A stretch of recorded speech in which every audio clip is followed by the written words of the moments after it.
So following the same format that I just did for my Light Note with the Devil review, I'm just going to talk about another movie I have watched recently using my Letterboxd review as my guide for this video. It's going to be a very casual, chill, somewhat unstructured movie review, but hopefully you'll enjoy the conversation.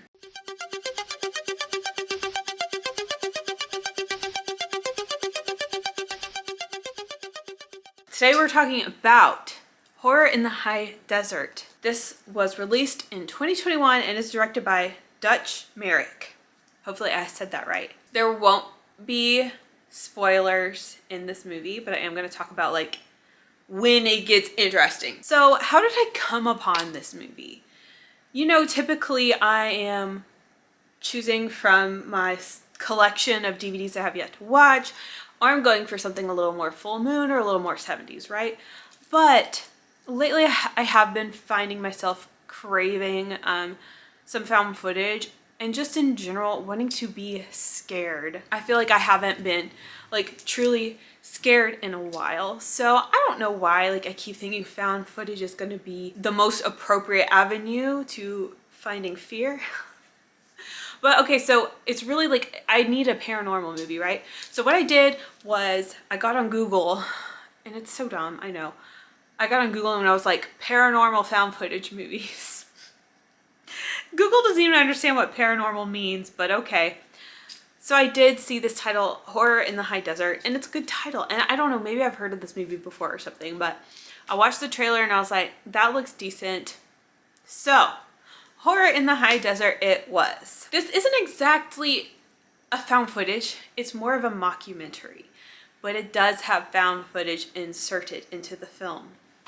So what is Horror in the High Desert about? This is an American movie. It almost feels like a true crime documentary or a mystery documentary, and it is telling the story of this man who's really interested in nature and the outdoors, and he's kind of a survivalism enthusiast, and it's detailing the story of how he went missing in the Nevada desert and how the investigation went. This was a very strange movie, and I think I would probably struggle with mockumentaries, even though I haven't seen too many of them.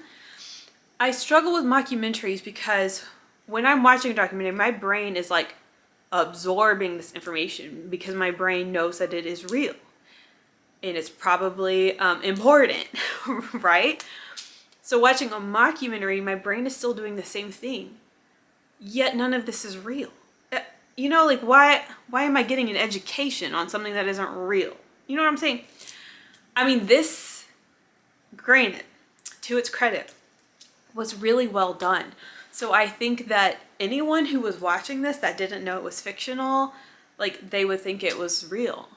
So that's kind of cool. Like, I hope someone's been pranked with this movie before because it was believable. And this is something that I bitch about a lot, is especially like in found footage and things like that. When the actors are acting like they're not acting, that is hard to do.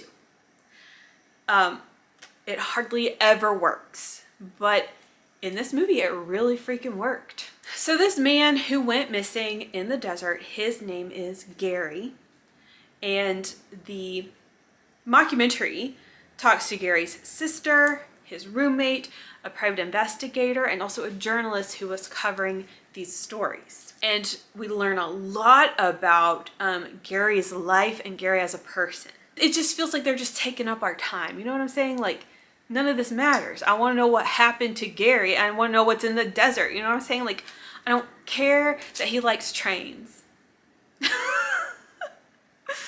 I don't care that he and his sister used to not always get along. You know what I'm saying? Now, again, though, this was very realistic. Like, I feel this hits all the points that any real documentary on such a case would be hitting. So as we're watching this whole big, long, full-length documentary, they're feeding us piece by piece. Who is Gary?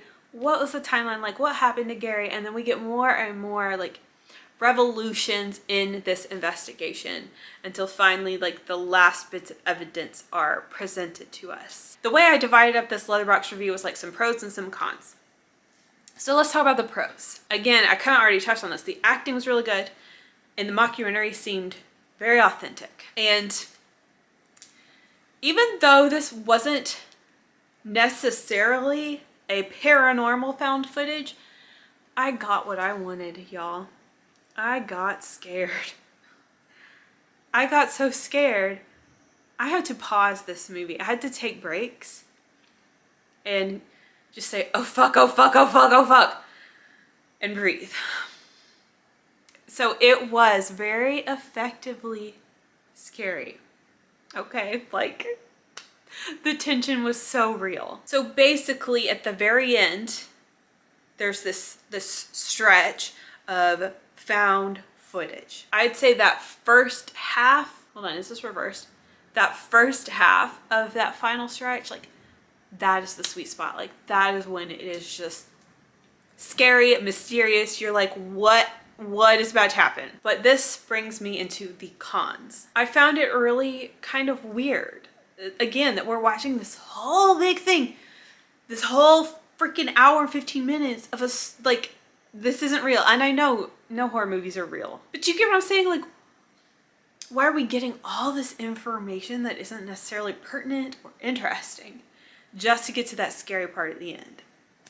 Like, I kind of wanted to give up sometimes, but I was curious. I was like, what happened to this dude?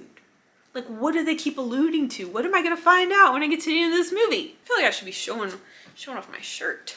And like I kind of already mentioned, I don't really see why we needed to learn every single little thing about Gary because it doesn't matter. I don't mean to like diminish the value of a feature length film, but I feel like this could have been a short. They could have trimmed this shit way down. Maybe had a little bit of mockumentary and then focus in on that found footage. Because that was the good stuff. Maybe I'm not a mockumentary person, but I just didn't think that first hour and 15 minutes of background was particularly compelling or necessary. And even though I loved in the third act the tension and like the real true fear that this film portrayed, I'm not sure how I feel about that final reveal. I feel like maybe it was missing something to make it ultra terrifying. But just to like wrap things up here, I don't know anything about the background or the making of this film. I haven't read anything about that. I did see in a review that this was like made during COVID times, which is really cool. Resourcefulness, yes, we love it. And there's definitely some real life inspirations that I can tell these filmmakers took in creating this film. So I appreciate their realism and just like the storytelling aspect of it all. I'm not gonna go into what those inspirations were because I don't want to spoil anything. But yeah, something that I love about found footage and low budget is because it really does blend fiction and reality. I think you get a lot more of the personality of the people in these films coming through in found footage. So there's just like this special blend of authenticity that you won't necessarily get from other kinds of films. Like these characters and these stories aren't completely contrived. They are a blend of real and fake. So ultimately it was a fun watch and I guess it was worth the wait. It was interesting to look at, especially thinking of it from a filmmaking perspective. But again, I feel like I could have done without most of it. If you're even slightly curious about this film, you might enjoy the whole thing, but if you're even slightly curious, maybe you should just like skip to the last third because it is freaking scary. And I also think that maybe this would have done better as a full-on found footage. I think they could have executed this same story, making it found footage and not mockumentary. But again, maybe I'm just not a mockumentary girl. Anyway, that's pretty much it. I don't know too much about this movie and the making of it. I do see there are sequels, so it seems to have a universe or a story that they have decided to expand on, which is cool. If you've seen Horror in the High Desert, let us know. And if you have seen the sequels, are the sequels worth it? Again, hope you enjoyed this very loose and random review. And I will see you in the next video. Ciao!